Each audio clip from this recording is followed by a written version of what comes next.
வாங்க இன்றைக்கி சரியான பக்குவத்தில் சீரக சம்பா அரிசியில் புலாவ் பண்ணுறத சொல்லி தரப்போகிறேன். 1 டம்ளர் அரிசி சீரக சம்பா அரிசி ஊற போட்டு வாஷ் பண்ணி எடுத்து வச்சுக்கிட்டேன்.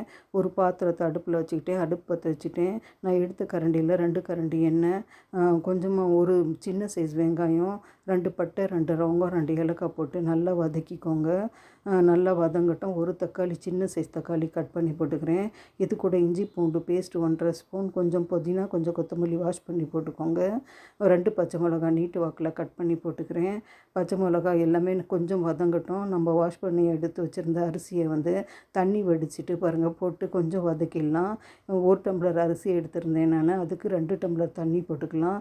தேவையான அளவு உப்பு போட்டு நல்லா கொஞ்சம் நேரம் மூடி போட்டு கொஞ்சம் தண்ணி ட்ரை ஆகட்டும், வேகட்டும்.